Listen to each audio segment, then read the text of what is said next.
Buenos días, buenas tardes, buenas noches, buenas madrugadas. Independientemente de la hora en que estén viendo esto, bienvenidos. Y comenten ahí, ¿desde qué ciudad están viendo esta historia? Y ojo, si esta historia les apareció, es porque merece ser escuchada. Así que suscríbanse al canal para no perderse ninguna otra como esta. La tierra estaba cuarteada como mi corazón. Diciembre de 2023. Y la lluvia no se asomaba por estos rumbos de San José del Cristal hace 2 meses. El ganado flaco se apretujaba en la sombra raquítica de los mezquites, y yo ahí, parado en medio del pastizal, viendo todo marchitarse igual que yo me marchitaba por dentro. 3 años. 3 años desde que María se fue. 3 años desde que la casa se convirtió en un lugar de eco y sombra. 3 años contando los días en el calendario de la cocina, tachando las fechas como quien tacha cicatrices que no sanan. El sudor resbalaba por mi rostro quemado de sol. 52 años de edad, canas debajo del sombrero viejo de cuero, las manos callosas de tanto trabajar la tierra. Las mismas manos que sujetaron las de ella cuando dijo que se iba. No para otro hombre, no, para el cielo. Para el lugar donde yo no podía seguir. Cáncer en el pulmón, había dicho el doctor allá en Querétaro. 6 meses máximo. María duró 4. Ahora yo estaba ahí, solo, viendo el pastizal volverse ceniza, el arroyo secarse, los pajaritos desaparecer. Como si el mundo entero hubiera decidido morir junto conmigo. El viento soplaba caliente, levantando el polvo rojizo que se pegaba en la piel, en la ropa, en la garganta. Todo tenía sabor a sequía. Todo tenía olor a abandono. El rancho tenía 80 hectáreas. No era gran cosa, pero daba para vivir. Cría de ganado, un poco de maíz, yuca. María cuidaba el huerto, las gallinas, hacía queso para vender en el mercado de los sábados en San José del Cristal. Ahora las gallinas picoteaban sueltas. El huerto se llenó de maleza y yo comía comida enlatada que compraba en la tiendita del pueblo. Regresé a la casa cuando el sol comenzó a dar tregua. Casa de adobe sencilla, 3 cuartos, corredor al frente con hamaca amarrada entre 2 columnas. La hamaca donde a María le gustaba acostarse al final de la tarde para ver el movimiento de los Luis Bien Te Veo. Ahora solo se balanceaba vacía en el viento. Entré a la cocina. El mismo olor de siempre, café rancio, condimentos guardados, soledad. Abrí una lata de sardinas, agarré un bolillo duro y me senté en la mesa donde cenábamos juntos todos los días por 28 años de matrimonio. El silencio era tan pesado que oía mi propio corazón latiendo. Tomé el retrato de ella de encima de la mesa. María sonriendo, con esa dulzura que tenía, los ojos pequeños y brillantes, el pelo castaño recogido en un chongo simple. La foto había sido tomada en el 15 años de nuestra sobrina, allá en San Miguel de Allende. María se veía guapa ese día, siempre se veía guapa. «Hola, María», dije bajito, como hacía cada noche. «Hoy el ganado está sufriendo con esta sequía. ¿Te acuerdas cómo nos preocupábamos cuando la lluvia no llegaba? Ahora me preocupo solo». Guardé la foto y fui al cuarto. La cama matrimonial que se volvió cama de soltero. El ropero donde la ropa de ella aún estaba colgada porque no tenía valor para tocarla. El olor de ella aún vivía ahí, tenue, pero aún vivía. Olor a jabón de hierbabuena y talco. Me acosté de mi lado de la cama, el lado derecho. El lado de ella seguía intacto, con la almohada como la dejó. A veces estiraba la mano de noche, buscando el calor que ya no estaba ahí. El ruido de la noche llegó despacio. Grillo cantando, tecolote ululando lejos, viento moviendo las hojas del árbol de mango en el patio. Ruidos que conocía de memoria, pero que ahora parecían vacíos, como música tocando para una audiencia que se fue. Cerré los ojos e intenté dormir, pero el sueño no venía fácil desde que ella se fue. Me quedaba ahí, contando las horas en el reloj de pulsera que hacía ruido en la oscuridad. pensando en la vida que fue, en la vida que pudo haber sido, en la vida que sobró. Allá afuera, un perro ladró lejos. Debe ser el trovador de don Antonio en el rancho vecino, 2 kilómetros de distancia. Aquí en el interior, uno escucha lejos, uno vive lejos, uno sufre lejos. Me di la vuelta y miré la foto de ella en la mesa de noche. María me sonreía en la oscuridad, como sonreía siempre. Incluso cuando la enfermedad ya la había consumido, incluso cuando la fuerza se fue, ella aún sonreía. Decía que yo iba a estar bien, que iba a encontrar una manera de seguir adelante. «Lo prometiste, Juan», había dicho en el último día con la voz débil. «Prometiste que ibas a cuidar el rancho, que ibas a cuidarte tú. Yo lo prometí, pero nadie me enseñó cómo cumplir una promesa cuando el suelo desaparece debajo de los pies». El viento golpeó la ventana, un viento caliente, seco, que no traía alivio alguno. Solo más polvo rojizo, más silencio, más soledad. Cerré los ojos y esperé que amaneciera. Un día más igual a los otros, un día más sin ella, un día más sin saber bien para qué sirve despertar, pero aún despertaba todos los días, porque lo había prometido y porque en el fondo, bien en el fondo, algo en mí aún esperaba que la vida tuviera sentido de nuevo, aún sin saber cómo, aún sin saber cuándo. El gallo cantó temprano, como siempre, 5:30 de la mañana. El mismo gallo testarudo que María decía que un día iba a convertir en caldo. Nunca lo hizo. Ahora él cantaba solo para mí y yo lo dejaba. Era la única conversación que tenía en la mañana. Me levanté despacio, las articulaciones quejándose. 52 años pesaban más después que la soledad llegó. Fui a la cocina, puse el café a hacer en la estufa de leña. El olor rico subió en el aire, mezclado con el humo que salía por la ventana. Allá afuera, el cielo aún estaba oscuro, pero ya se veía la línea clara en el horizonte. Tomé el café amargo, sin azúcar. María siempre reclamaba que yo bebía café demasiado fuerte. Decía que me iba a hacer mal al corazón.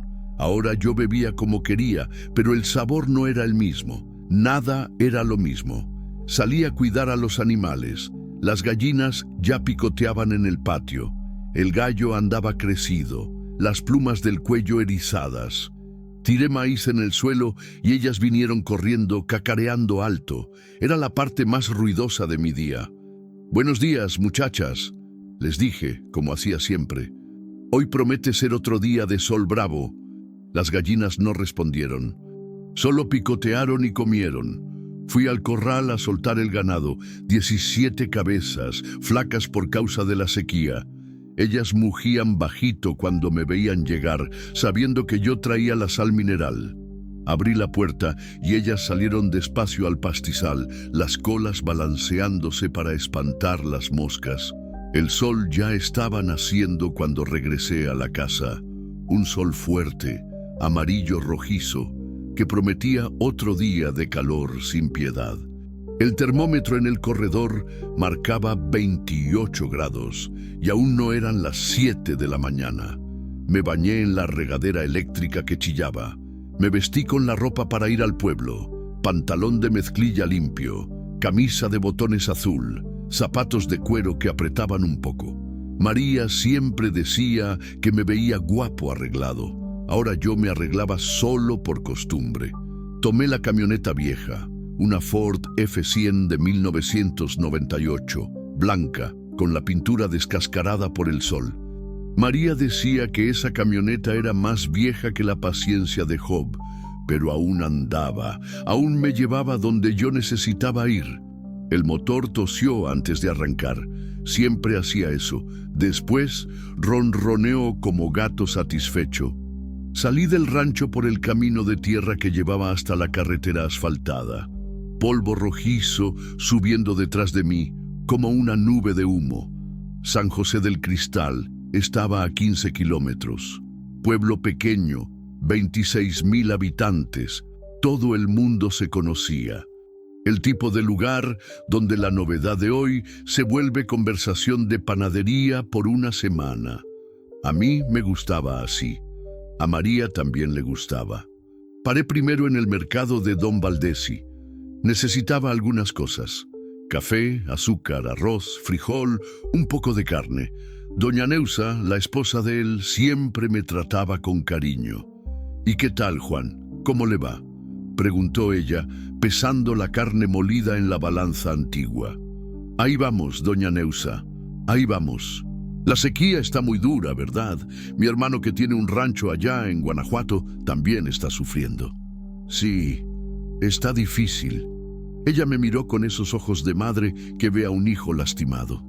«Juan, usted necesita salir más, encontrar gente. No le hace bien quedarse solo directo». Asentí con la cabeza, pero no respondí.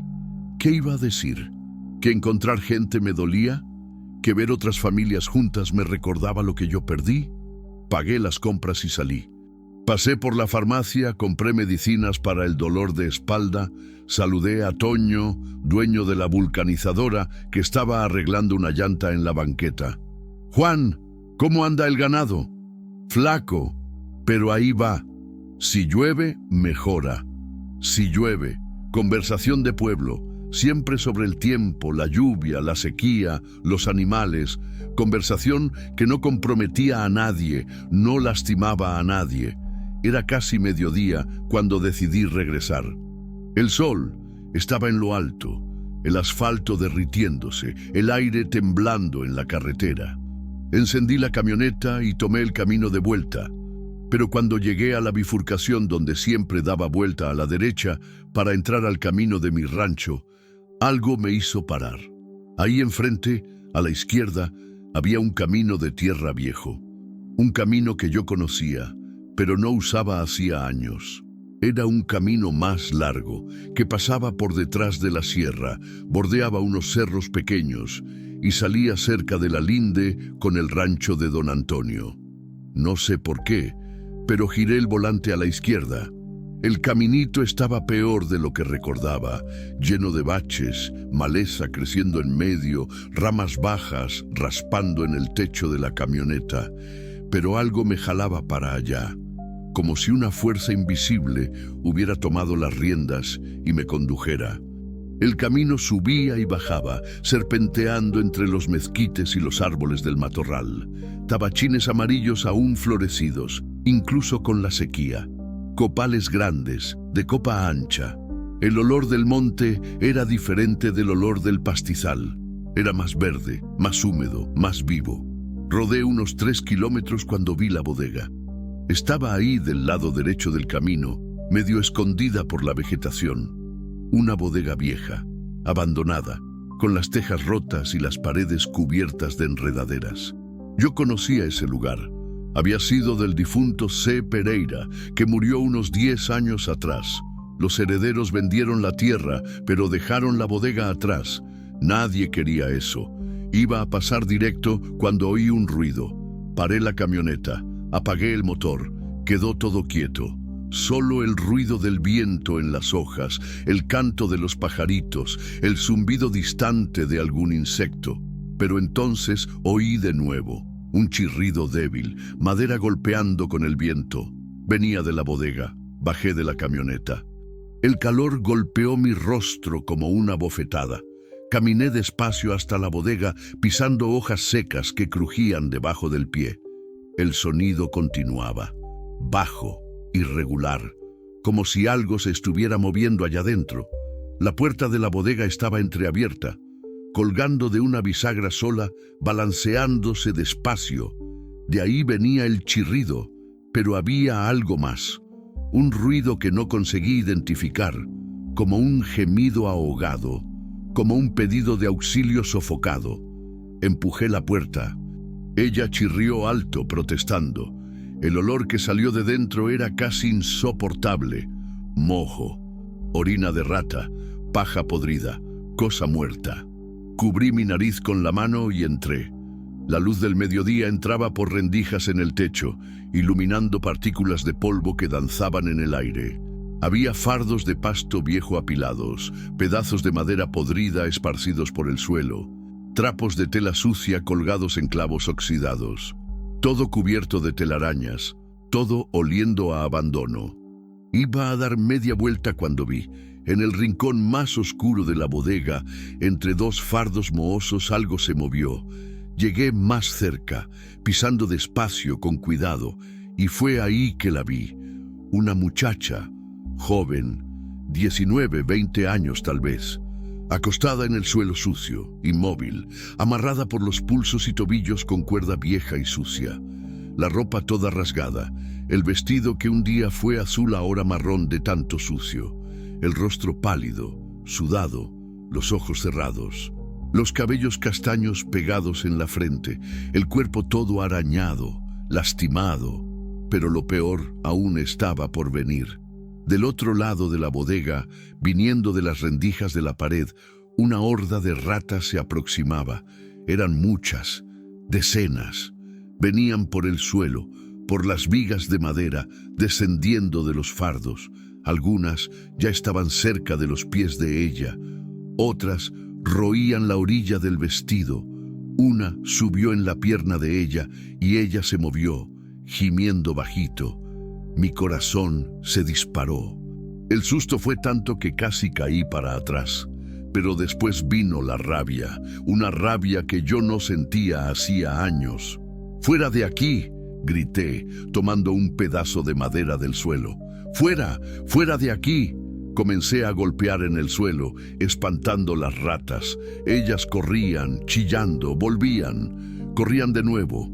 Algunas testarudas se quedaron rondando, pero a la distancia. Tiré el pedazo de palo lejos y corrí hasta la muchacha. Me arrodillé en el suelo sucio al lado de ella. Toqué su rostro con cuidado. Estaba caliente, fiebre alta, pero había vida. Sentí el pulso débil en el cuello, aún latía. «Muchacha», llamé bajito. «Muchacha, ¿me escuchas?». Ella abrió los ojos despacio, ojos castaños, asustados, vacíos. Me miró sin entender. Intentó hablar, pero solo salió un gemido ronco. «Calma», dije, sacando la navaja del bolsillo. «Yo te voy a sacar de aquí». Corté las cuerdas de los pulsos primero. Estaban apretadas. Habían dejado una marca morada en la piel. Después corté las de los tobillos. Ella intentó moverse, pero no consiguió. Estaba demasiado flaca. La tomé en el colo. Era leve, muy leve, como si el cuerpo hubiera desistido antes del alma. Sentí los huesos por debajo de la piel, el peso de quien no comía hacía días. Salí de la bodega con ella en los brazos. Allá afuera, el sol estaba fuerte, pero el aire era limpio. Ella parpadeó con la claridad. Viró el rostro para mi pecho. La coloqué en el asiento del pasajero de la camioneta con cuidado. Saqué la camisa y la cubrí.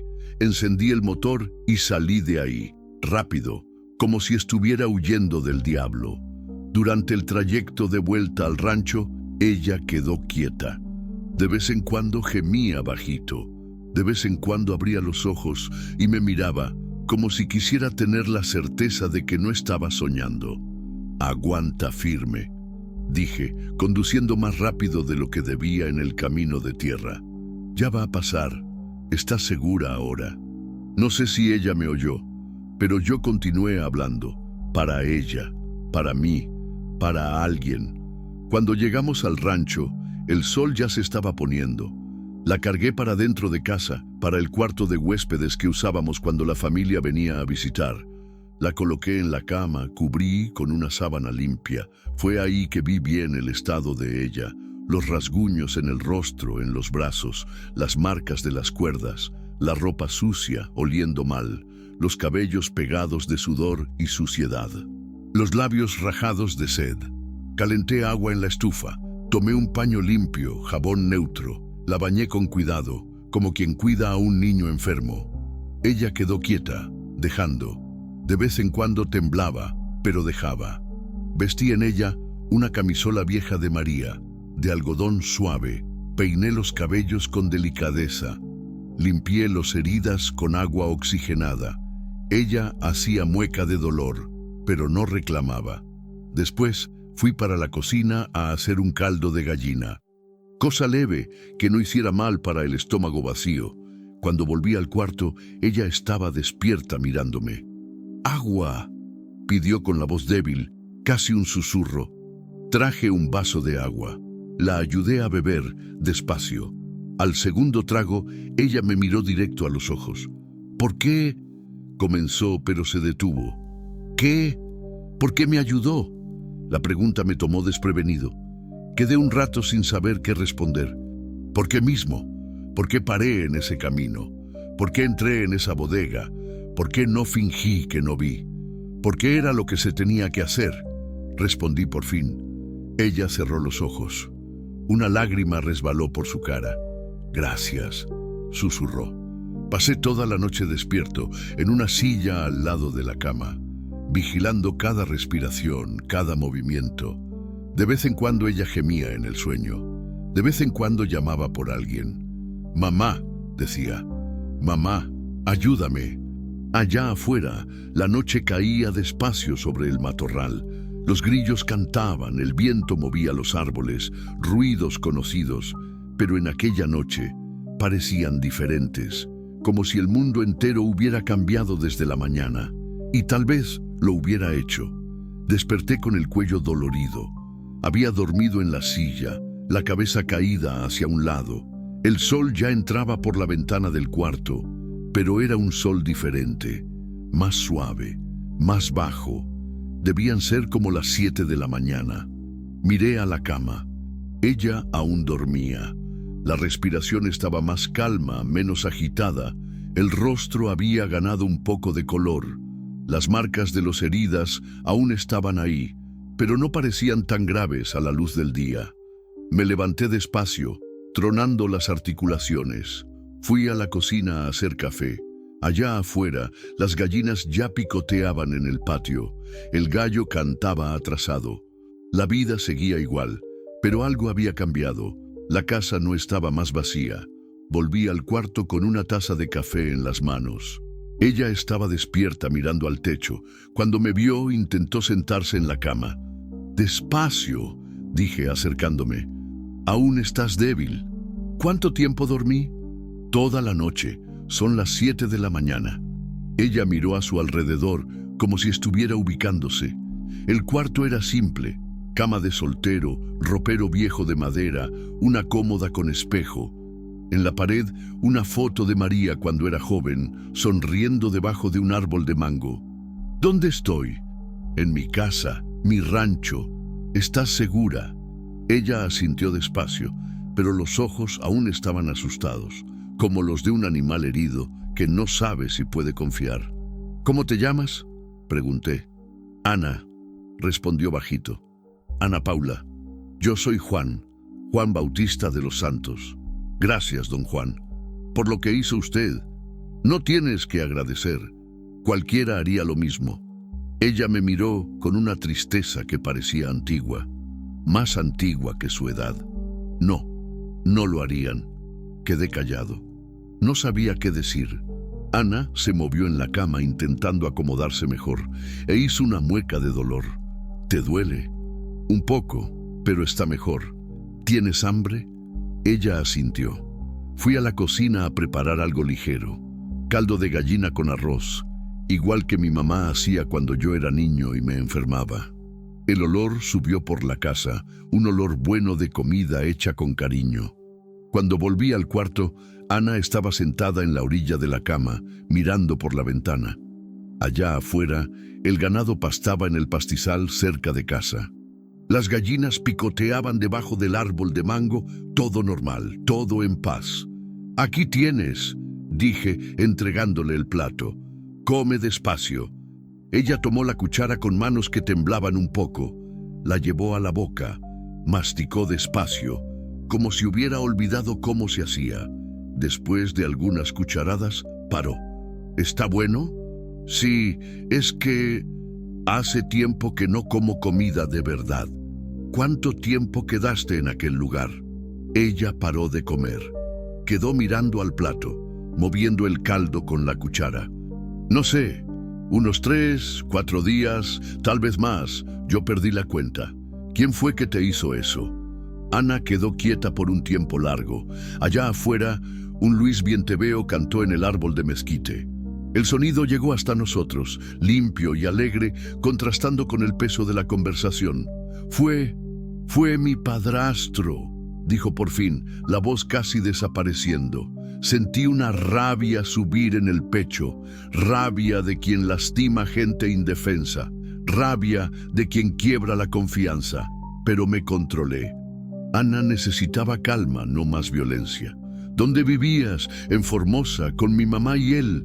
Formosa quedaba como a 100 kilómetros de aquí, pueblo más grande que San José del Cristal, lugar donde íbamos de vez en cuando a hacer compras grandes o resolver cosas en el banco. ¿Y tu mamá? Ana cerró los ojos. 2 lágrimas resbalaron por el rostro. Ella murió hace 6 meses. Ataque del corazón. Yo quedé sola con él. ¿Y él? Comencé, pero paré. No quería forzar. Él siempre fue malo conmigo. Desde que se casó con mi mamá, cuando yo tenía 12 años. Pero mientras ella estaba viva, él se controlaba. Después que ella murió, Ana paró de hablar.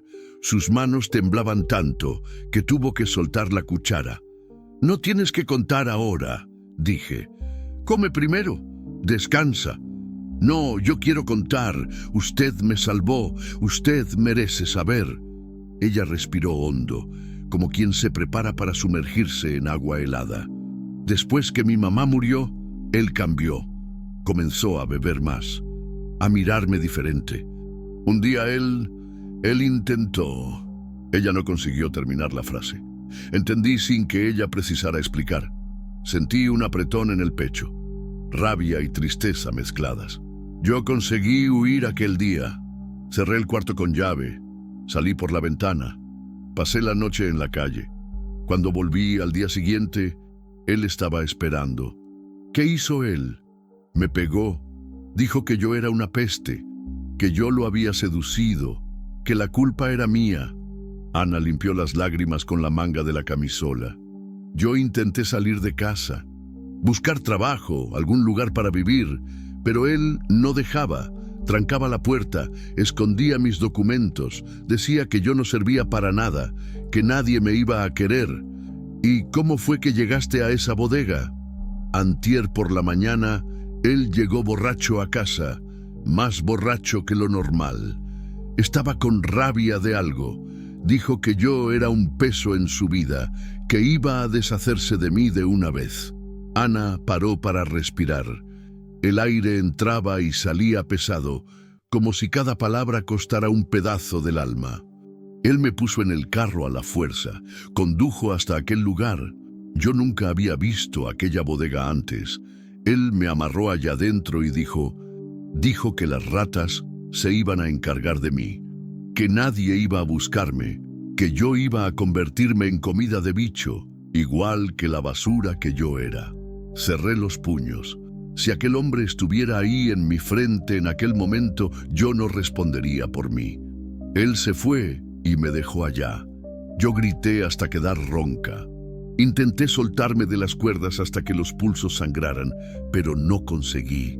Las ratas comenzaron a aparecer en el primer día. Pocas primero, después más. Ellas royeron mi sandalia, la orilla del vestido.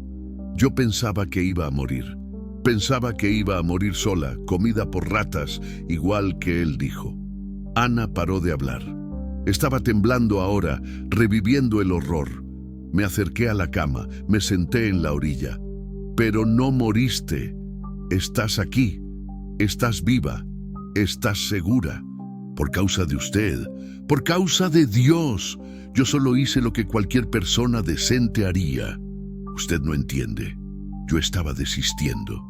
Ayer por la mañana, cuando desperté y vi que las ratas estaban más próximas, yo cerré los ojos y pedí a Dios que me llevara luego. No aguantaba más. Ana me miró directo a los ojos.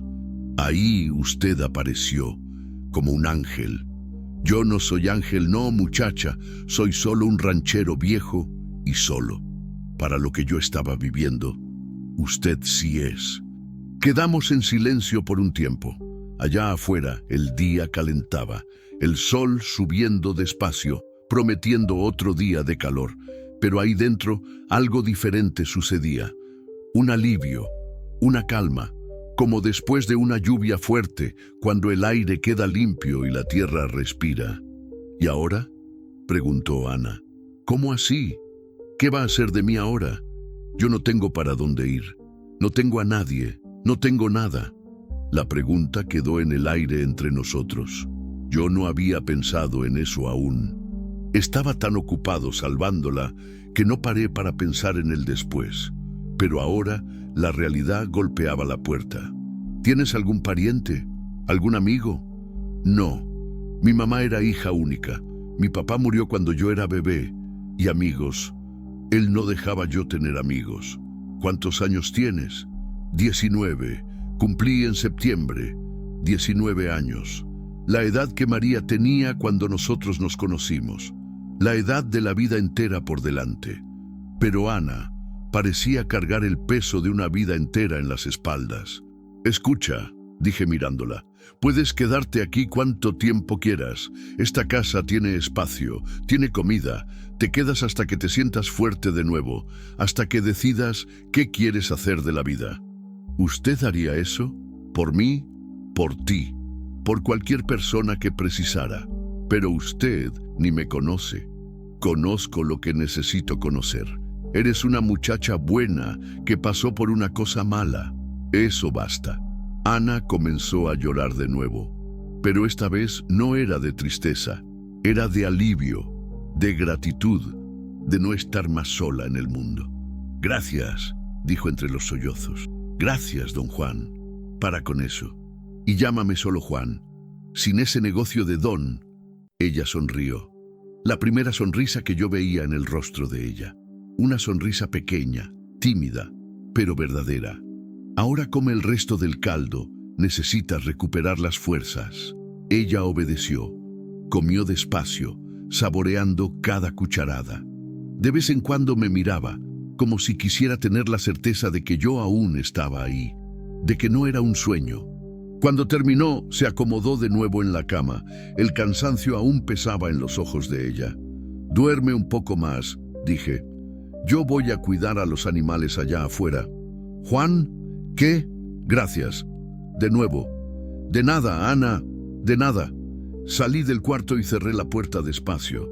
Allá afuera, el día estaba claro y caliente. Las gallinas picoteaban, el ganado rugía lejos, la vida seguía su ritmo de siempre. Pero algo fundamental había cambiado. La casa no estaba más vacía, y yo no estaba más solo. Por primera vez en 3 años, desde que María partió, yo tenía a alguien para cuidar, alguien que necesitaba de mí, alguien que dependía de mi bondad. Y eso, de algún modo extraño, me hacía sentir vivo de nuevo. Pasaron 5 días desde que traje a Ana para casa. 5 días que cambiaron el ritmo del rancho entero. La casa tenía sonidos diferentes ahora. Pasos en el corredor, agua corriendo en el baño, voces conversando en la cocina. Sonidos que yo había olvidado cómo eran buenos de oír. Ana se estaba recuperando bien. Las marcas de las heridas ya estaban sanando, el rostro había ganado color y ella conseguía andar por la casa sin mareo. Pero lo que más me llamaba la atención era otra cosa. Ella sonreía, no siempre, no sin motivo, pero sonreía. Y cuando sonreía parecía con la muchacha que debía haber sido antes que la vida golpeara fuerte. En aquella mañana de viernes, ella estaba en la cocina cuando bajé para tomar café. Había levantado antes de mí y ya estaba moviendo algo en la estufa. El olor bueno de comida casera llenó la casa toda. «Buenos días», dijo ella, mirándose cuando me oyó llegar. «Buenos días. ¿Qué estás haciendo ahí?» «Haciendo el desayuno. Tacos de harina con queso. Mi mamá me enseñó. En la mesa había tortillas de harina calientes, queso menonita rebanado, café colado en el momento. Hacía tiempo que yo no veía una mesa de desayuno de verdad. No necesitabas, yo quise hacer.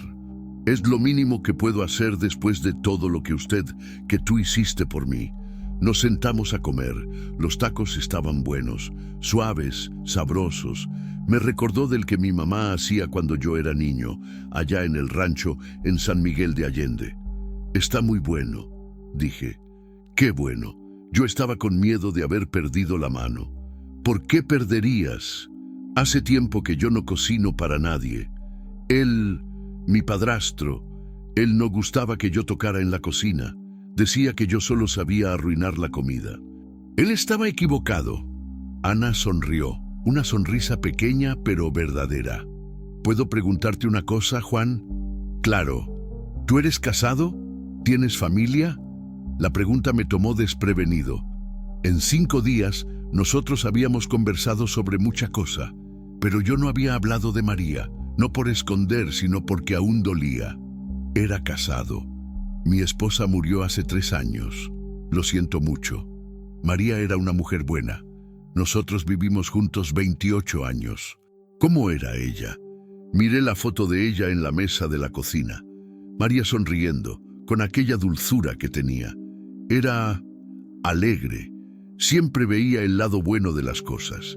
Cuidaba de todo el mundo, de los animales, de la casa, de mí. Esta cocina era el reino de ella. Ella fue que hizo esta decoración. Miré a mi alrededor.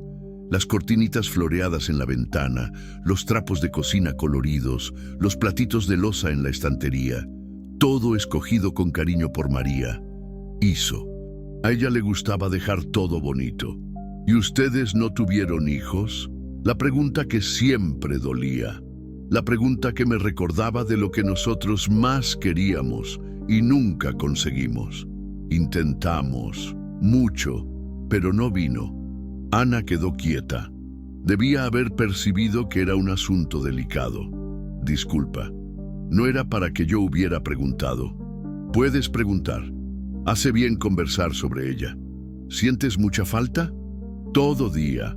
Pero paré, buscando las palabras correctas. Pero estos días, contigo aquí, la casa no parece tan vacía.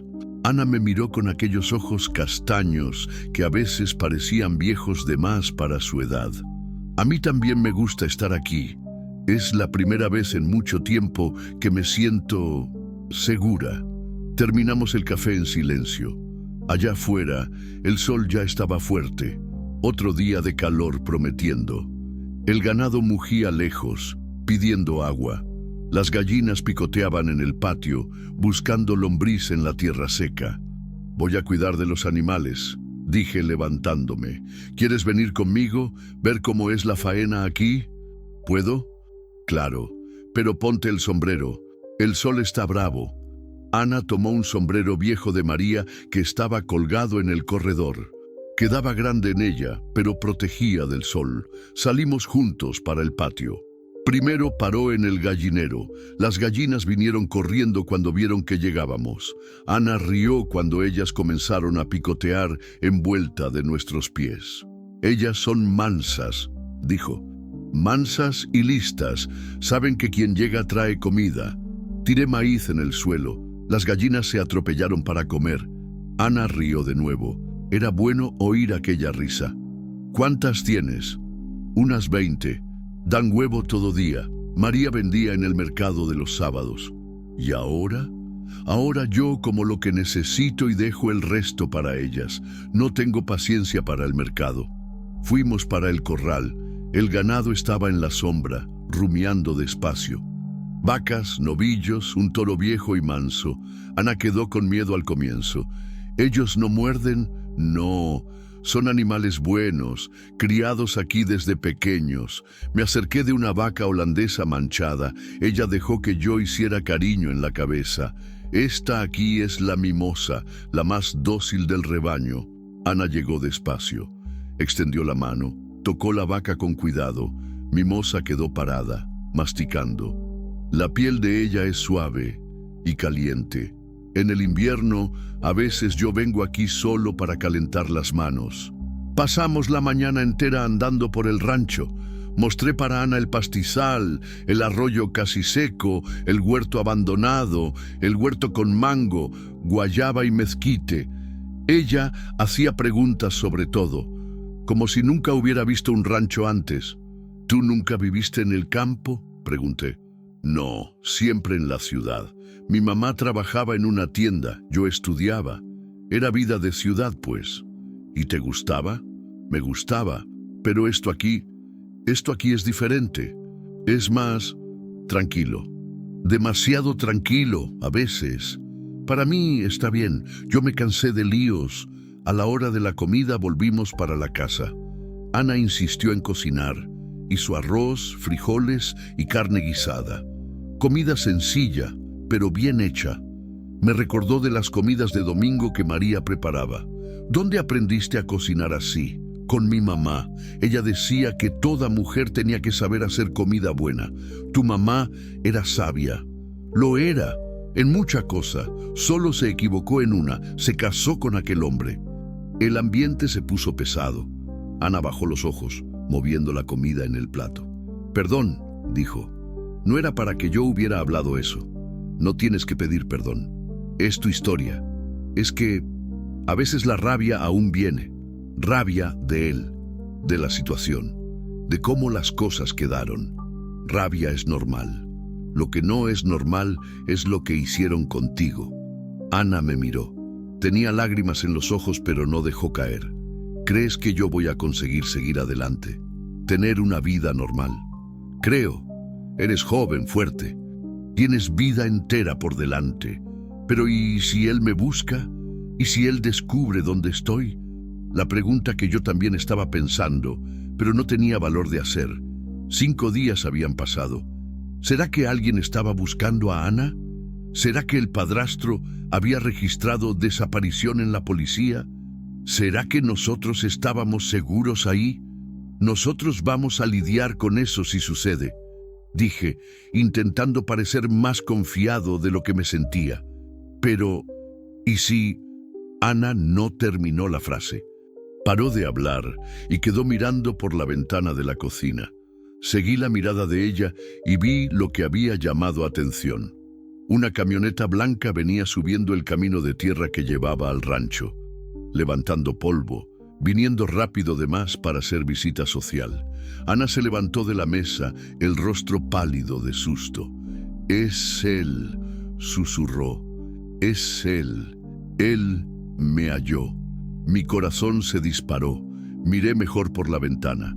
La camioneta estaba aún lejos, pero venía en nuestra dirección. No daba para ver quién estaba conduciendo. ¿Estás segura? Estoy. Es la camioneta de él, blanca, vieja. Yo reconozco. Ana estaba temblando ahora. El miedo tomó cuenta del rostro de ella, el mismo miedo que ella debía haber sentido en aquella bodega. ¿Qué hacemos?, preguntó con la voz quebrada. Miré para ella, una muchacha de 19 años, asustada, pidiendo protección. Miré para la camioneta que se aproximaba, un hombre que había abandonado una joven para morir comida por ratas. La rabia subió en mi pecho, una rabia que yo no sentía hacía años, una rabia buena, justa, necesaria. Nosotros no hacemos nada, dije levantando de la mesa. Yo hago. Juan, no, él es peligroso. Yo también puedo ser. Fui hasta el cuarto, abrí el cajón de la cómoda y tomé el revólver calibre 38 que guardaba allá. Era de mi papá, que fue de mi abuelo. Nunca había usado contra persona, solo contra víbora y perro rabioso. Pero hoy, tal vez precisara. Cargué el arma, puse en el cinturón. Volví para la cocina. Ana estaba parada en el mismo lugar, temblando. «Escucha bien», dije tomándola por los hombros. «Tú vas para el cuarto del fondo. Trancas la puerta. No sales de allá hasta que yo llame. ¿Entendiste? Y si sucede alguna cosa contigo, no va a suceder. Pero, ¿y si...?» «Ana, mira para mí». Esperé ella mirarme a los ojos. «Yo no voy a dejar nadie lastimarte. Nunca más. Yo prometo». Ella asintió, aún temblando. Corrió para el fondo de la casa. Oí la puerta golpear, la llave girar en la cerradura. La camioneta estaba llegando. Ya daba para ver el hombre en el volante, un sujeto gordo, de barba por hacer, gorra en la cabeza, cara de quien bebía de más y dormía poco. Salí para el corredor. Quedé parado ahí, esperando, las manos sudando un poco, el corazón latiendo fuerte, pero firme, más firme de lo que me sentía hacía años. La camioneta paró en el patio, levantando una nube de polvo. El motor murió. El hombre descendió despacio, mirando alrededor. Era más alto de lo que yo imaginaba, más ancho también, pero tenía aquel modo de quien intenta intimidar porque tiene miedo en el fondo. «Buenas tardes», dijo él, llegando cerca del corredor. «Buenas tardes. Yo estoy buscando una muchacha, Ana Paula, 19 años, cabello castaño. Ella es mi hijastra. Huyó de casa hace unos días. No conozco ninguna Ana Paula». Él me miró con desconfianza, los ojos pequeños, rojos de bebida o de rabia. «¿Está seguro? Porque yo tengo información de que ella puede estar por aquí». «¿Qué tipo de información?» «Información de quien vio ella subiendo para acá, en la carrocería de una camioneta». Mentí sin pestañear. «No sé de nada. Aquí solo estoy yo». «El señor se importa si yo doy una mirada, solo para tener certeza». «Me importo, sí». Él dio un paso para frente, intentando intimidarme, pero yo no retrocedí. «Escucha aquí, viejo. Yo no estoy bromeando. La niña es menor de edad. Es mi responsabilidad. Y yo voy a llevar ella de vuelta queriendo o no. Ella no es menor, e incluso si fuera, no está aquí. Entonces no va a importarse que yo dé una mirada en la casa. Voy, sí, esta es mi propiedad. Usted no tiene derecho de entrar». El hombre sonrió, una sonrisa fea, amenazadora. «¿Derecho? ¿Qué derecho?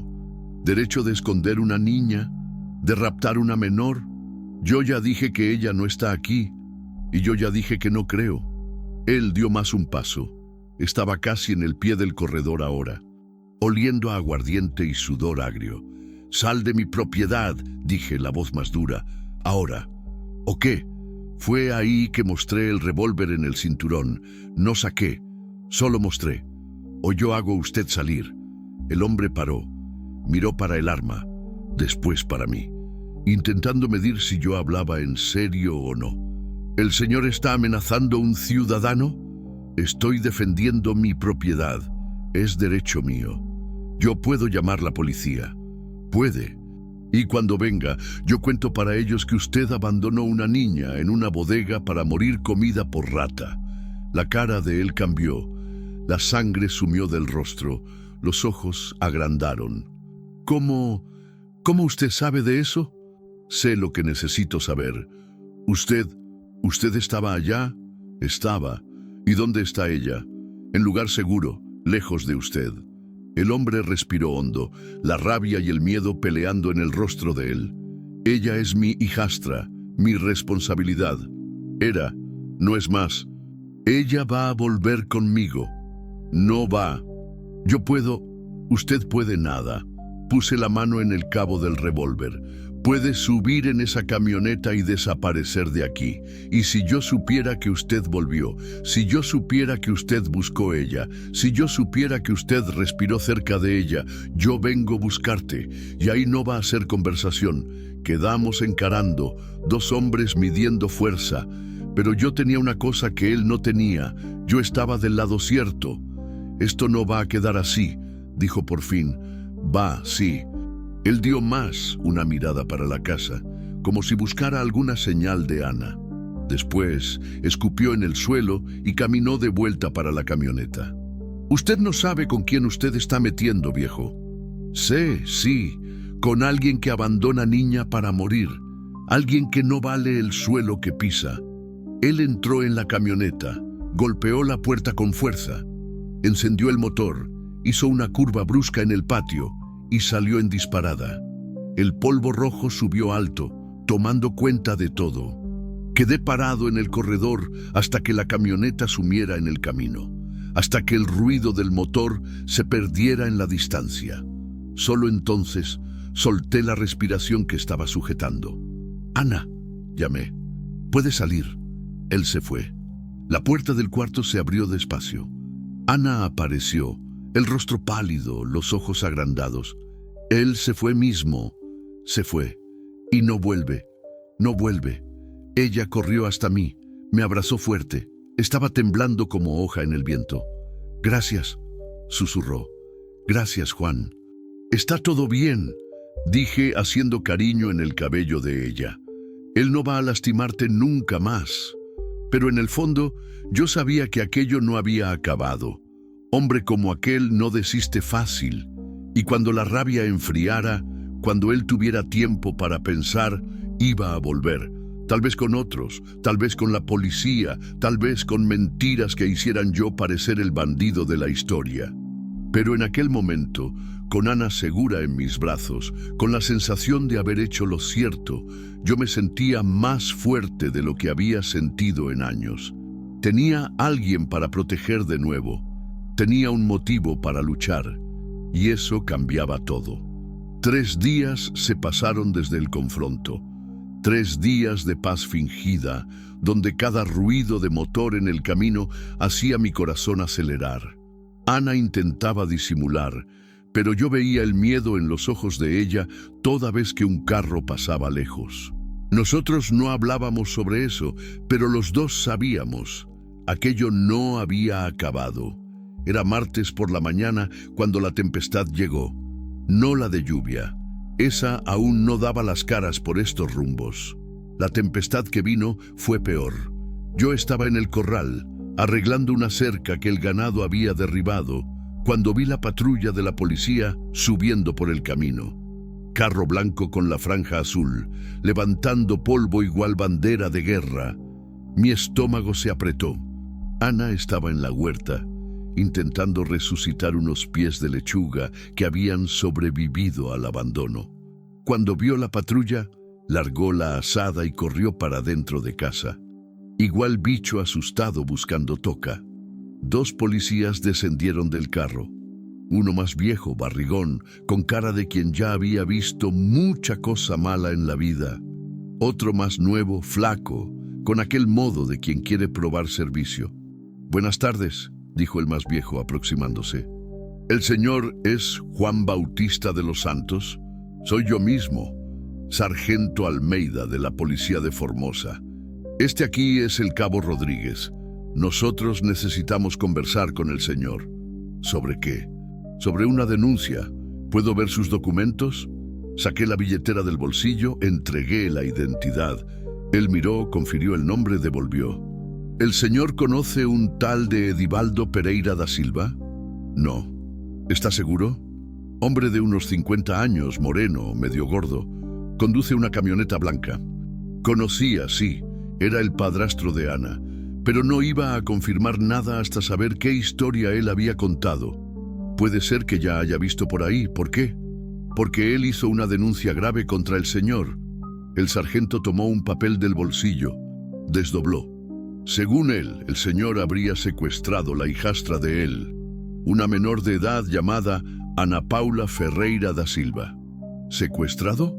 Es lo que él alega. Dice que la niña huyó de casa y que tiene informaciones de que ella está aquí, contra la voluntad. Sentí la rabia subir en el pecho, pero me controlé. No era hora de perder la calma. ¿Y ustedes creen en él? Nosotros no creemos ni desacreditamos en nadie. Nosotros investigamos. El sargento me miró directo a los ojos. ¿Tiene alguna joven en su casa, don Juan? Respiré hondo. Llegó la hora de la verdad. ¿Tiene? ¿Menor de edad? No. Ella tiene 19 años. ¿Y ella está aquí por voluntad propia? Está. ¿Puedo hablar con ella? Miré para los 2 policías. El más viejo parecía honesto. Tenía cara de padre de familia, de hombre que conocía la diferencia entre cierto y errado. El más nuevo era difícil de leer.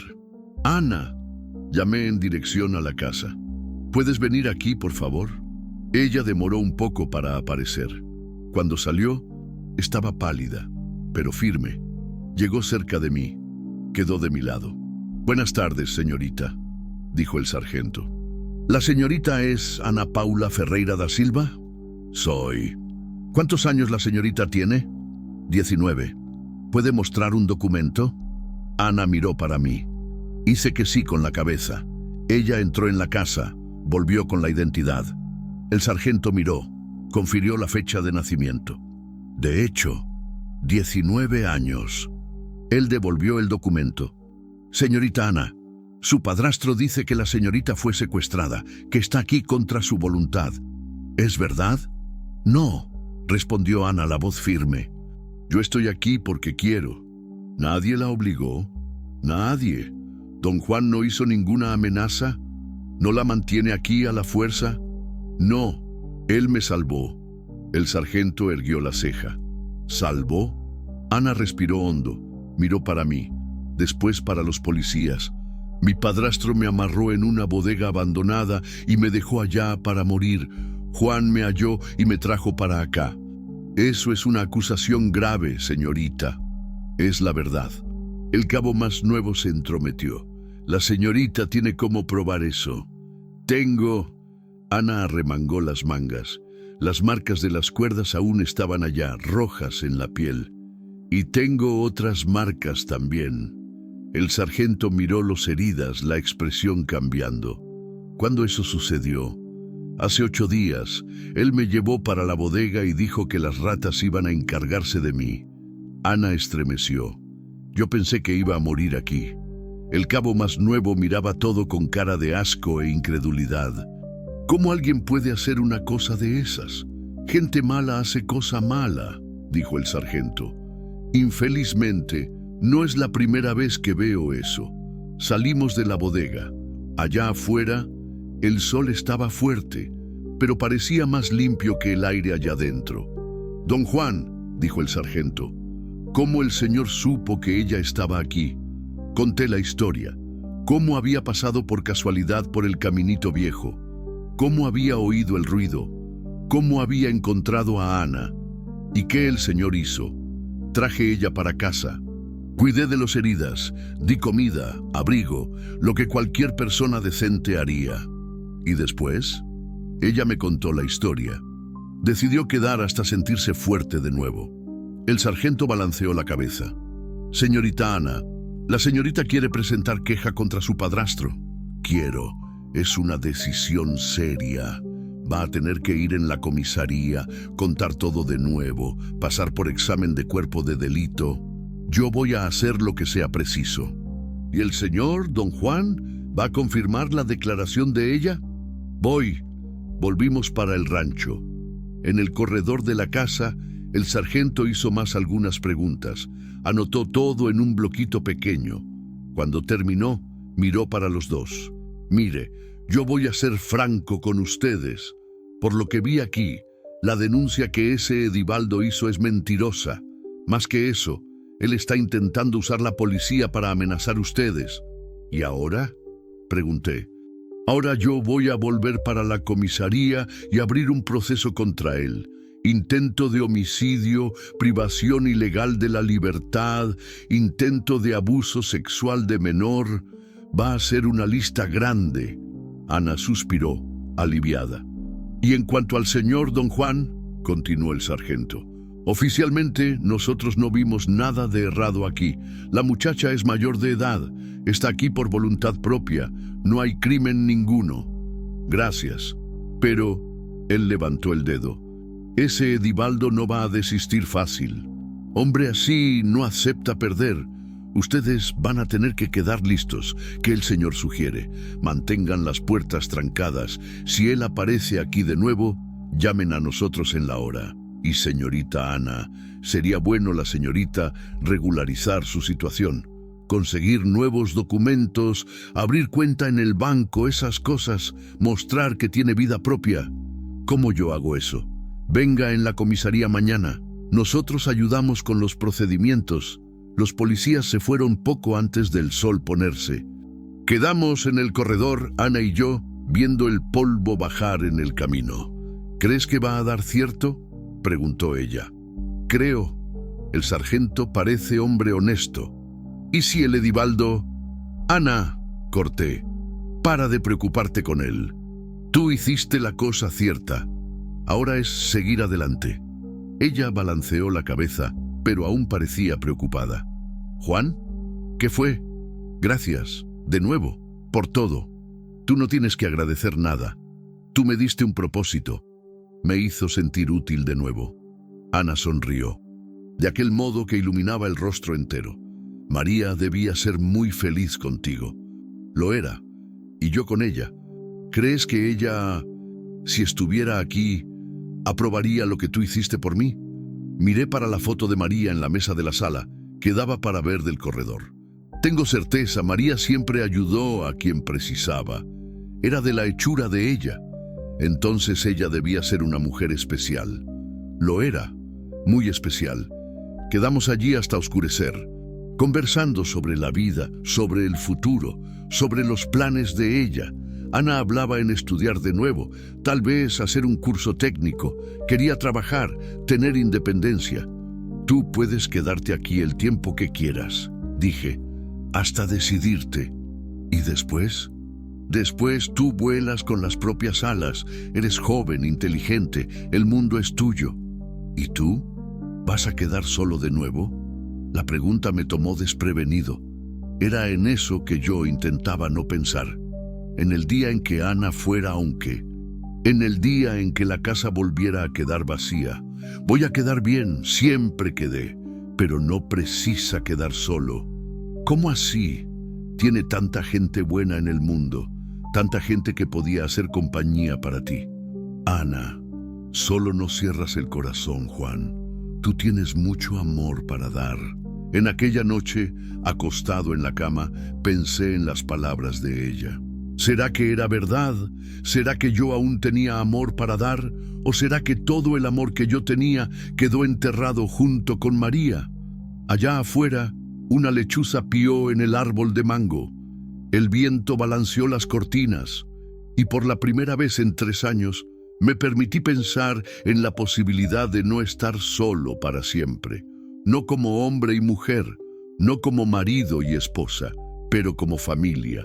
Como gente que se importa una con la otra, como padre e hija que el destino juntó. Porque a veces la familia no es solo sangre, a veces es elección, es cuidado, es amor que nace de la nada y gira todo. Y tal vez, solo tal vez, fuera eso que estaba sucediendo allí, en medio del matorral, entre un ranchero viudo y una muchacha que casi fue comida por ratas. Una familia nueva, nacida del dolor, pero creciendo en la esperanza. Pero aún faltaba la mayor prueba. Aún faltaba ver si esa familia que estaba naciendo iba a conseguir sobrevivir a las tempestades que aún estaban por venir.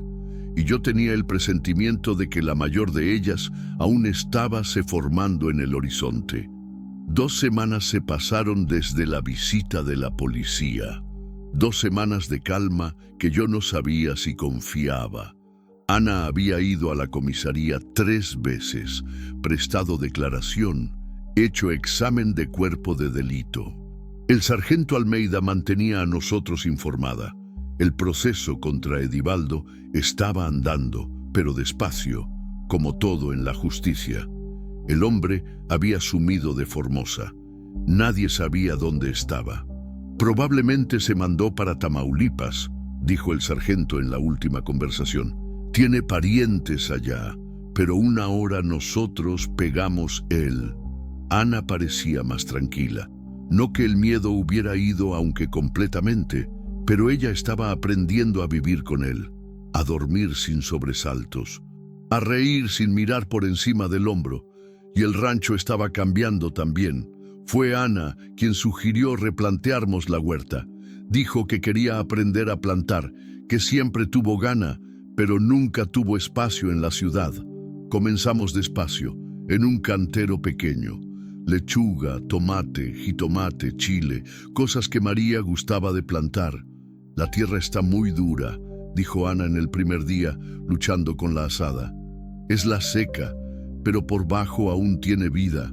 Solo precisa de cuidado. Trabajamos juntos, cavando, abonando, plantando. Ana aprendía rápido. Tenía manos delicadas, pero firmes. Sabía dosificar la fuerza, respetar las semillas pequeñas. ¿Cuánto tiempo demora para nacer?, preguntó después de plantarmos las primeras mudas de lechuga. Unos 15 días, si Dios querer y la lluvia venir, y si no venir. Nosotros regamos, cuidamos, hacemos lo que podemos. Fue trabajando en la tierra que Ana comenzó a contar más de la vida de ella. De la madre, doña Concepción, que trabajaba en una tienda de ropas y creó ella sola hasta los 12 años. Del padre que ella nunca conoció, que murió en un accidente cuando ella era bebé. Mi madre decía que él era un hombre bueno, contó Ana, plantando mudas de tomate. Trabajador, honesto, soñaba en tener un rancho un día. ¿Por eso tú gustaste de aquí? Tal vez. O tal vez sea porque aquí yo me siento en casa. La palabra quedó en el aire entre nosotros. Casa, no la construcción de ladrillo y teja, pero el lugar donde la gente pertenece, donde la gente puede ser quien es sin miedo. Las semanas fueron pasando, la huerta crecía despacio, pero crecía. Ana tenía razón sobre tener modo para la cosa. Las plantas parecían responder al cuidado de ella. Brotaban más bonitas, más visosas. «Tú tienes don», dije un día, viendo ella regar los canteros. «O las plantas gustan de mí», respondió sonriendo. «Debe ser eso. No era solo la huerta. Ana estaba cambiando todo el rancho. Arregló la casa, organizó los armarios, lavó cortinas que hacía años no veían jabón, pintó la cerca del gallinero, arregló la tela que estaba furada, siempre preguntando si podía, siempre respetando mi espacio. «Tú no precisas pedir licencia para nada», dije una tarde. «Esta casa es tuya también». «Pero es tu casa, Juan, tuya y de María. Era nuestra. Ahora es nuestra de nuevo, tuya y mía». Ana paró de barrer el corredor y me miró. «¿De verdad? De verdad». Fue ahí que ella lloró. No de tristeza, de alivio, de gratitud, de finalmente tener un lugar en el mundo. «Yo nunca tuve una casa de verdad», dijo entre las lágrimas. «Siempre viví en casa de los otros, de mi abuela, de mi padrastro, siempre de favor, siempre con miedo de ser mandada aunque. Aquí tú no vas a ser mandada aunque. Nunca. Mismo cuando yo crezca, cuando me case, cuando tenga mi propia familia, mismo así, esta siempre va a ser tu casa. Yo siempre voy a ser tu familia». En aquella noche, Ana hizo una fiesta en la cocina. Cocinó lo que sabía y lo que no sabía. Hizo sopa de tortilla, pollo con mole, dulce de calabaza. Comida de verdad, hecha con amor. «¿Qué es eso todo?», pregunté cuando llegué del corral. «Conmemoración». «¿De qué?». «De tener una familia». Sentamos para cenar. La mesa puesta con mimo, vela encendida en medio, servilleta de paño que Ana había hallado en el fondo del armario. Parecía día de fiesta mismo. «¿Sabes qué yo estaba pensando?», dijo Ana, sirviendo la sopa de tortilla. «¿Qué?». «Nosotros podíamos tocar en la casa de los fondos, aquella que ustedes usaban de depósito, transformar en un cuartito mío de verdad, la casa de los fondos, un aposento pequeño que María usaba para guardar las cosas del mercado, ropas viejas, utensilios quebrados, trasto que nosotros no usábamos, pero no teníamos valor de jugar fuera. ¿Tú no gustas del cuarto donde estás?». «Gusto, pero aquel es cuarto de huésped. Yo quería un cuarto mío, con mis cosas, mi cara». Entendí. Ana quería crear raíces, quería hincar pie en la tierra y decir: «Aquí es mi lugar. Nosotros podemos dar una mirada», dije. En el día siguiente, fuimos juntos a examinar la casa de los fondos. Era menor de lo que yo recordaba. Una ventana pequeña, suelo de cemento quemado, techo de teja con gotera en 2 cantos, pero tenía potencial. «¿Qué tú estás viendo?», pregunté. «Una cama allí en el rincón. una cómoda debajo de la ventana, unas estanterías en la pared para mis libros. ¿Qué libros? Los que yo voy a comprar. Siempre quise tener una biblioteca, mismo que pequeña. Pasamos el resto de la semana limpiando el aposento. Sacamos el trasto viejo, pasamos cal en las paredes, arreglamos la gotera. Ana insistió en ayudar con todo, mismo cuando yo dije que era servicio pesado. Yo quiero ayudar, decía. Es mi cuarto, mi responsabilidad. Trabajar juntos nos aproximó aún más. Descubrí que Ana era testaruda cuando quería alguna cosa. Descubrí que era cuidadosa con los detalles, que gustaba de hacer las cosas bien hechas. ¿Dónde aprendiste a trabajar así?, pregunté, viendo ella pintar la ventana con mimo. Con mi madre. Ella decía que todo que vale la pena hacer bien hecho. Tu madre era sabia. Lo era, en mucha cosa. Cuando terminamos, el cuarto estaba otro, pequeño, pero acogedor. Ana tenía razón. Tenía cara de ella ahora. Alegre, organizada, llena de vida. Compramos una cama simple en el pueblo, una cómoda de madera usada, algunas cosas para decorar. Ana escogió todo con cuidado, como quien escoge las piezas del propio destino. Ahora solo falta una cosa, dijo ella, mirando el cuarto listo. ¿Qué? Plantas. Todo cuarto precisa de plantas. Trasplantamos mudas de la huerta, unos helechos que hallamos en el monte, flores silvestres que Ana colectó en el pastizal. El cuarto quedó verde, vivo, perfumado. Ahora sí, dijo ella satisfecha, ahora es mío. En aquella noche, Ana durmió en el cuarto nuevo por la primera vez. Yo quedé preocupado, achando que ella iba a sentirse aislada, sola. Pero de mañana, ella apareció en la cocina cantando bajito. ¿Dormiste bien? Mejor de lo que ya dormí en la vida. ¿Por qué? Porque por la primera vez yo dormí en una cama que es mía, en un cuarto que es mío, en una casa que es mía. Los días fueron pasando en un ritmo bueno. Ana cuidaba de la huerta, de la casa, de los animales. Yo cuidaba del ganado, de los pastizales, de las composturas que siempre aparecían en un rancho, pero hacíamos todo junto, conversando, planeando, soñando. Fue en una de esas conversaciones que Ana me hizo la pregunta que yo no esperaba. Juan, ¿puedo preguntarte una cosa personal? ¿Puedes? ¿Tú nunca pensaste en casar de nuevo? La pregunta me pegó desprevenido. Paré de tocar en el motor de la bomba de agua que estaba desmontando. ¿Por qué tú preguntas eso? Curiosidad. Tú eres un hombre bueno. Cualquier mujer sería feliz contigo. Ya fui casado, con la mejor mujer del mundo. Pero María murió, Juan. Tú continuaste vivo. Quedó un silencio pesado entre nosotros. Ana percibió que había tocado en una herida aún sensible.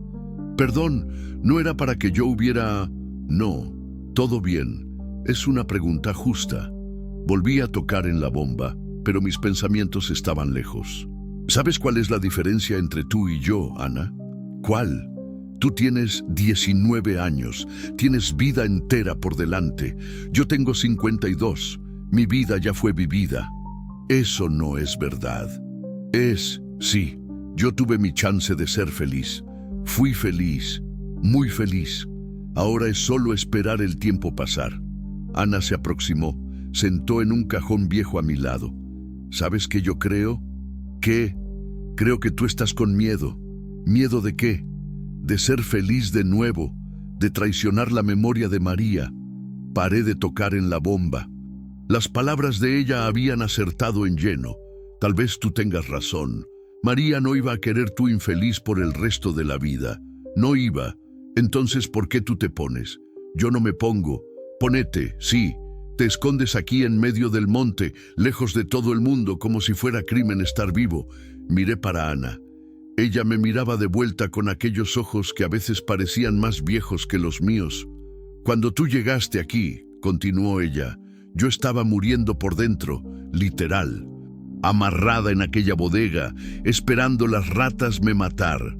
Tú me salvaste, me dio vida nueva. Ana, deja yo terminar. Ahora yo quiero salvarte también, te dar vida nueva, demostrar que tú aún tienes mucho para vivir. ¿Cómo así? Saliendo de este rancho, conociendo gente, viviendo. Yo vivo. No vives, no, sobrevives. Es diferente. La conversación quedó en mi cabeza por días. Ana tenía razón. Yo estaba solo sobreviviendo, desperdiciando los años que me restaban. Fue en un jueves que la respuesta llegó. Ana había ido al pueblo a resolver unas cosas de los documentos nuevos. Yo estaba solo en el rancho. Igual quedaba en los viejos tiempos, pero alguna cosa estaba diferente. El silencio no me hacía compañía más. Sin la voz de ella cantando en la cocina, sin los pasos de ella por la casa, sin la risa de ella en el patio, todo parecía vacío de nuevo, muerto de nuevo. Fue ahí que entendí. Ana no había solo ganado una familia, ella me había dado una familia también. Me había dado un motivo para despertar todo día, un motivo para cuidar de la casa, del rancho, de mí mismo. Cuando ella volvió del pueblo, en el fin de la tarde yo estaba esperando en el corredor. ¿Cómo fue?, pregunté. Bien, conseguí sacar nueva partida de nacimiento. Ahora puedo abrir cuenta en el banco, buscar trabajo. ¿Trabajo? No puedo quedar dependiendo de ti para siempre. ¿Por qué no? Ana me miró sorpresa. ¿Cómo así? ¿Por qué tú no puedes quedar aquí para siempre? Esta es tu casa. Yo soy tu familia. Tú no tienes que ir aunque... Pero Juan, yo preciso de mi independencia. Preciso virarme sola. Precisa nada. Tú puedes trabajar de aquí mismo. Nosotros podemos ampliar la huerta, vender verdura en el mercado. Tú puedes hacer dulces, compotas. Tiene 1000 maneras de ganar dinero sin salir de aquí. Ana quedó quieta, pensando. ¿Tú tienes certeza? Tengo. Más que certeza. Pero ¿y cuando yo quiera noviar? ¿Casar? Cuando suceder, nosotros conversamos, pero no precisa ser ahora. Tú eres nueva. Tienes tiempo. ¿Y tú? ¿Vas a quedar solo para siempre? La pregunta que no quería salir. No sé, tal vez no. Tú me hiciste ver que aún tengo cosas para vivir. Ana sonrió, de aquel modo que iluminaba todo. Entonces está combinado. Yo quedo, y tú paras de esconderte. Combinado. En aquella noche cenamos en el corredor, viendo el sol ponerse detrás de los cerros. El ganado volvía despacio del pastizal, la campana de la vaca madrina tocando bajito. Las gallinas se recogían para el gallinero, todo en paz. «¿Juan?», dijo Ana, quebrando el silencio. Gracias. ¿Por qué ahora? Por enseñarme que familia no es solo sangre, es elección, es cuidado, es amor que la gente planta y ve crecer. Miré para ella. La muchacha que yo había encontrado amarrada en una bodega casi muerta, habíase transformado en una mujer fuerte, dueña de sí, y me transformó también.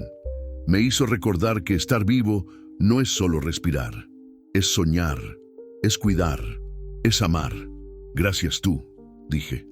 ¿Por qué? Por enseñarme que la vida no acaba cuando la gente pierde a alguien, que siempre puede comenzar de nuevo, que siempre tiene espacio para el amor crecer.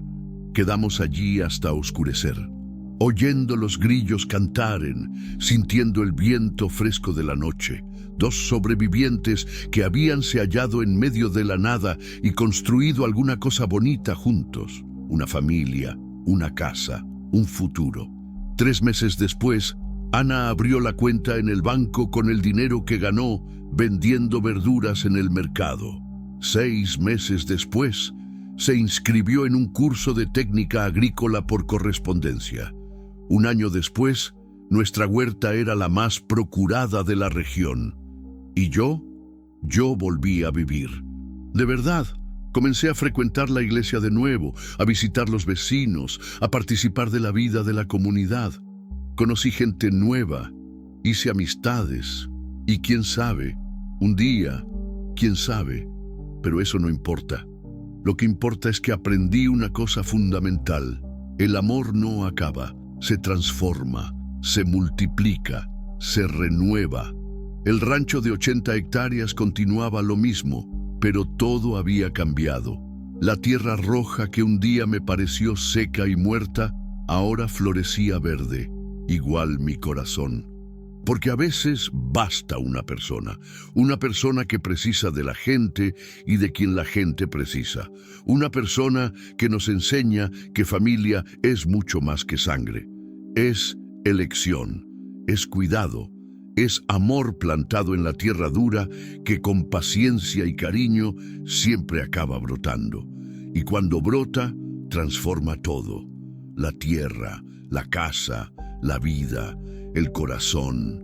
Hoy, mientras escribo estas palabras en el corredor de nuestra casa, veo a Ana regando la huerta en el fin de la tarde. Ella canta bajito una música que no conozco, pero que me hace sonreír. Lejos, el ganado pasta tranquilo, las gallinas picotean en el patio, todo en paz. En el horizonte, nubes oscuras se forman. Puede ser que llueva hoy. Después de meses de seca, puede ser que la lluvia finalmente llegue, y si llegar, vamos a salir los dos para el patio. Vamos a quedar allí, de brazos abiertos, dejando el agua lavar el polvo rojo, lavando el dolor del pasado, regando la esperanza del futuro. Porque aprendimos que después de la tempestad siempre viene la bonanza, después de la seca siempre viene la lluvia. Después del dolor, siempre puede venir el amor, siempre. Y eso basta, eso es todo.